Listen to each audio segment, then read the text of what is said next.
Bom dia, boa tarde, boa noite. Então eu vou refazer aqui o vídeo dessa aula porque deu um problema quando eu fiz o upload. Então a gente vou falar um pouco de redes recorrentes e no final dessa aula a gente vai tentar predizer, tentar entender o que que uma música da Anitta pode ser criada a partir de uma frase. Então a gente vai fazer uma rede neural com uma rede recorrente que permite com uma frase lá. A gente vai treinar a rede primeiro com algumas músicas da Anitta e aí depois com uma frase ele vai tentar montar uma música para nós. Então é muito interessante. Mas antes a gente precisa de um pouco de teoria, então a gente precisa entender um pouco como é que funciona uma rede recorrente, que é essa rede que realimenta a própria rede, né? A ideia é que elas sejam usadas com séries temporais ou dados sequenciais. Então sempre quando eu tiver alguma coisa que o tempo vai importar para mim, eu vou usar redes recorrentes. Então, quando eu quiser saber o que vai acontecer no futuro, eu vou usar esse tipo de rede. As redes tradicionais que a gente viu até agora, elas não armazenam essas informações no tempo, então eles não levam com consideração previsões anteriores. Então, a ideia é que eles trabalham com dados de tamanho variável, eles tratam dependências de longo prazo, embora esses dados de tamanho variável a gente vai padronizar, né? Antes de começar o treinamento. Se tratam de dependências de longo prazo, mantém informação sobre a ordem das informações, então tem importância quando que está acontecendo aquela predição, e eles compartilham parâmetros ao longo da sequência. Então vocês vão ver que as células se comunicam. Uma célula de uma rede recorrente, uma Recurrent Neural Network, ou RNN, ela vai ter uma matriz de pesos, cada célula vai ter sua matriz de pesos, e ela vai repassar essa matriz para a próxima célula. Então ela vai repassar o que ela aprendeu. Matematicamente falando, a nossa função parametrizada, que vai me dar como resultado dela, como saída da função, o estado daquela célula, ele precisa receber o estado anterior, aí que entra a ideia de usar o que foi aprendido no estado anterior, mais o vetor de entrada daquele tempo t específico. Então o que acontece? Eu vou ter várias células dessas. E cada célula dessas vai gerar um erro. E o somatório de todos esses erros de todas as células aqui vai me gerar o erro total. Esse erro é calculado, cada erro desse é calculado com a derivada do gradiente do erro. E esse erro é retropropagado para a rede também. Então ele retorna para a rede, para trás, digamos, por isso que é backpropagation. E aí assim as nossas células vão aprendendo. Tem várias utilizações bem interessantes. Então, no MIT lá, eles deram esse exemplo aqui de criar música clássica. E é muito interessante, parece música de verdade mesmo. A recorrente acaba criando uma música muito parecida. Elas são usadas também para previsão de colisões em carros autônomos. Então ele já tenta fazer toda a simulação para verificar se vai colidir ou não, para ver se ele tem que se mover para um lado ou para o outro. É usado bastante em previsão climática. Também pode ser usado para classificação de sentimentos. Então, por exemplo, se um tweet foi positivo ou se foi negativo. E dentro da arquitetura de uma rede neural, a gente pode ter um tipo especial de rede neural, que é o que a gente vai usar hoje, que é a Long Short Term Memory, ou seja, LSTM. Então ela é um tipo de rede neural recorrente, que é muito usada para processamento de linguagem natural, que é o que a gente vai fazer hoje. A gente vai trabalhar com músicas. Então ela pode ser imaginada como múltiplas cópias da mesma rede, cada uma passando uma mensagem para o sucessor. Relembrando que ela pode ser usada para classificar, processar e prever séries temporais com intervalos de tempo de duração desconhecidos. Então aqui nesse link vocês podem ver mais, entrar mais a fundo nesse tipo de rede. Aqui algumas características de como que ela funciona. Então as informações são mantidas em células fechadas e cada célula usa portões, gates, para controlar o fluxo dessas informações. Então ele vai acabar esquecendo algumas informações quando elas forem relevantes, vai armazenar as que forem importantes, vão ser mantidas, vai ser atualizado o estado daquela célula, vai ser gerada uma saída já filtrada desse estado da célula. Lembrando que é usado o backpropagation e o erro é repassado, o que foi aprendido, ou seja, o que foi feito de errado é repassado. Então uma célula internamente, vocês podem dar uma olhada, que pode ser alguma coisa mais parecida com isso. A gente não vai entrar muito na matemática aqui, mas a ideia é que a célula vai tomar decisões sobre o que deve permanecer, o que ela aprendeu de importante. Então aqui, por exemplo, a gente tem, primeira coisa, a gente tem que, isso aqui indica um portão, aqui dando um zoom na imagem, né?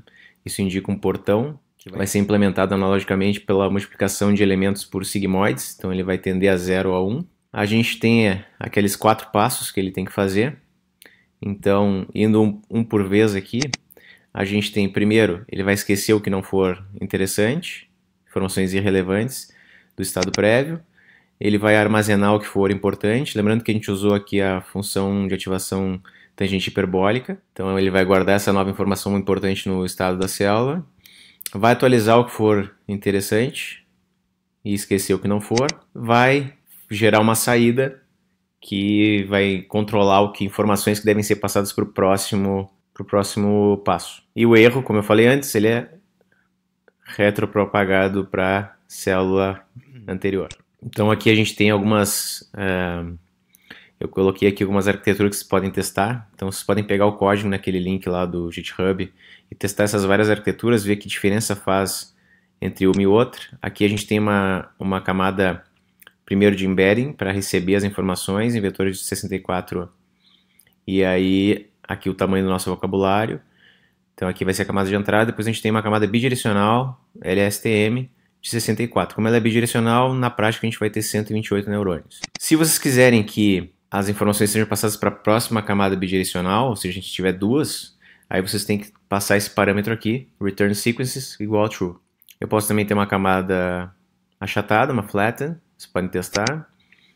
Posso ter uma camada GRU, bidirecional, em vez de LSTM, que é outro tipo. E posso ter uma convolucional, usando, nesse caso aqui eu vou ter que ter uma de média geral depois. Então vocês podem comparar essas 4 que eu mostrei aqui, verificar o desempenho delas. Aqui alguns links, depois eu vou colocar nos comentários, algum exercício possível que vocês podem fazer. E antes que eu me esqueça, na última aula eu falei que dava para projetar, né, esses word embeddings. Esse é o link que vocês podem usar. E a única coisa que vocês têm que fazer para conseguir ver essa relação entre as palavras e o significado delas é carregar. Então lá no site vocês vão carregar o arquivo ambos com extensão TSV, um com os pesos que foram salvos no final do treinamento e um com os metadados, que são as palavras. Carrega os dois, dá o load nos dois e ele vai mostrar para vocês um grafo que ele fica, vocês podem mexer nele. Aqui eu selecionei o prey, uma palavra aleatoriamente, e aí ele vai dizer qual é a relação de proximidade entre o prey e as outras palavras. Ele já mostra algumas aqui, vocês podem configurar uma série de parâmetros aqui no gráfico. E agora que a gente já sabe um pouco de redes recorrentes, a gente vai começar a gerar texto. Então nossa rede neural, agora o link é outro link, né, que a gente vai usar aqui para esses códigos que eu vou mostrar a partir de agora. Mas a gente vai fazer com que a nossa rede neural aprenda um comportamento a partir de alguns textos de entrada e gere um texto similar. Então, o primeiro exemplo é o exemplo do Morooning, lá do Deep Learning AI, que ele pegou uma música irlandesa, então uma música bem pequena, tem só 263 palavras, e a ideia é que ele tem que predizer a partir da última palavra o texto, a próxima palavra, né? Então ele vai sempre predizendo, a última palavra é tal, qual é a próxima? A partir dessa, qual é a próxima? Então a primeira coisa que a gente já viu na última aula, a gente primeiro tem que usar o tokenizer para quebrar o nosso código em tokens. Então aqui a gente vai transformar tudo para minúsculo, com a função lower, dar o split para quebrar em palavras, dar o fit on text para gerar um código, um número para cada palavra que eu tenho, e aqui saber o número de palavras total a partir do meu dicionário, que ele cria, ele associa o número com a palavra. Então aqui eu transformo os meus dados numa lista para o treinamento. Basicamente o que acontece é isso, ó. Eu tinha uma linha assim, eu vou transformar nessas sequências assim, a partir daquele for lá que eu criei antes. Essa função max, usando esse for de dentro, eu vou percorrer todas as minhas sequências e pegar o número maior, qual é a frase maior que eu tenho dentre todas elas. Por que é importante isso? Porque a partir de sabendo qual é o maior número, que é esse tamanho aqui, a gente vai poder fazer o padding e completar o resto com zeros, ó.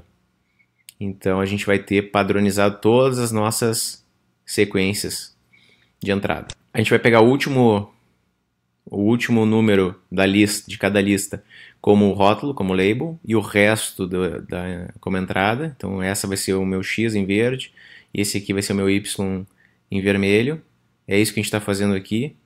Usando o -1, ele vai do final até o início, então ele está pegando esse cara aqui, e com os 2 pontos ele pega todo o resto. Aqui a gente está convertendo os vetores de inteiros em uma matriz binária, então é essa função do TensorFlow faz isso. Eu passo os labels e número total de palavras. Então no final da história a gente vai ter isso como dado formatado, a gente vai ter uma sequência, uma sentença assim, que vai ser quebrada em X, tirando o último elemento, o label, que é o rótulo, que vai ser o último, e essa matriz de saída vai ser o quê? Eu vou ter ativação de 1 somente no cara que é o label, ó, somente no valor 70. O restante da minha matriz vai ficar em 0. Então ele vai tentar aprender qual que deve ser ativado a partir do label. Aqui a gente está criando o nosso modelo, a gente obteve uma acurácia bem interessante, então ele foi aprendendo ao longo do treinamento e chegou bem próximo de 100%.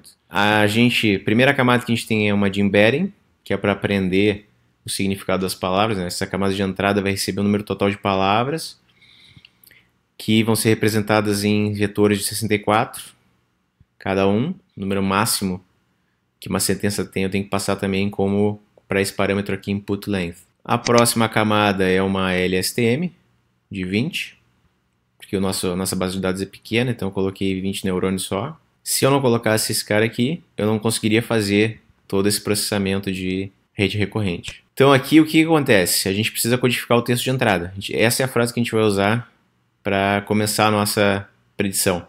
Então como se isso aqui fosse o início de uma música. Então primeiro a gente vai codificar ele, fazendo o que a gente faz já. Vai ter um pequeno dicionário só com os códigos que a gente tem. Depois a gente vai transformar em tokens e criar uma lista e criar já usar o pad sequence para fazer o padding aqui e completar para o tamanho certo. Aí o que eu usei como pré, então ele começa a completar antes, no início. E aqui a gente vai sempre concatenar a palavra que foi selecionada com o texto original e predizer a próxima. Então a gente está fazendo isso por 10 vezes. Então é isso que nesse next words aqui é um inteiro de 10. Peguei a frase inicial, aqui está em 100, mas na realidade é 10, tá? E aqui eu vou dizer quantas palavras eu quero fazer, crio os tokens para elas, faço o padding, pego o número, faço aqui a predição dessa primeira palavra, e a minha saída inicialmente vai ser vazia, vai ser uma string vazia. Aí eu percorro todo o meu dicionário, encontro a palavra predista, faço, ok, encontrei, ela é válida, faço o próximo aqui, ou seja, vou concatenando, vou para a próxima palavra, faço a predição de novo, e assim ele foi fazendo. Então, aqui o que está em azul é a frase que a gente colocou. Aí, a partir dessa frase, ele fez a predição de S, aí esse S foi concatenado, depois, a partir desse, foi concatenado esse, foi predisto esse, e assim foi indo, e realmente ficou alguma coisa possível. Só que vocês veem que tem várias repetições. Eu deixei em vermelho aqui o ground, mas ele está repetindo muito. Por quê? Porque o nosso dataset, nossos dados de entrada foram muito pequenos.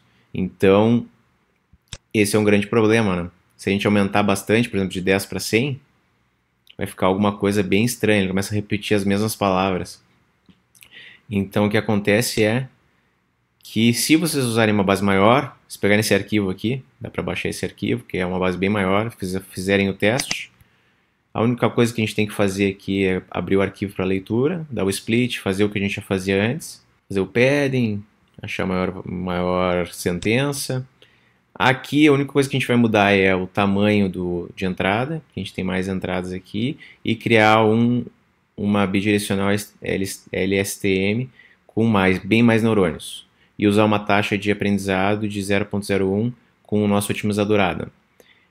Fazendo isso, só aumentando a base de dados e tentando fazer a predição para essa frase aqui, aí já se acha um texto bem mais condizente, né? Vocês veem que mudou um pouco aqui a acurácia. Então, como eu falei antes, eu fiquei curioso e resolvi fazer, como as letras de música da Anitta são bem repetitivas, tem muita palavra repetitiva. Aí eu peguei e fiz o mesmo teste. Então peguei todo o nosso código ali. Primeiro, só com essa base pequena de 64 frases. Ou seja, peguei acho que uma música dela só. Fiz a predição, fiz todo com 100 épocas. Até obtive uma acurácia interessante, quer dizer, uma acurácia interessante. Mas, quando eu fui fazer a predição, eu comecei com essa frase aqui, né? Assim é do jeito que eu gosto mais. Até começa e acontecer a mesma coisa. Ó. Não, não, não, não. Vencer, vencer, vencer. Começa a repetir um pouco. Se a gente aumentasse a base, eu nem aumentei tanto, tá? Eu aumentei para 268 frases. Eu juntei algumas outras músicas dela ali. Fiz de novo a predição, o treinamento, desculpa. E achei isso. Assim é do jeito que eu gosto mais. Com fogo aqui, minha hora bem na cama, pra jeito. Já parece mais ou menos o que é uma música dela. Se a gente aumentasse mais ainda, botasse todas as músicas da Anitta lá, eu acredito que sairia parecido do que o que ela fosse lançar. Então aqui alguns links para vocês brincarem um pouco. Aqui sobre geração de texto, bem interessante. Esse exercício aqui. E vamos que vamos.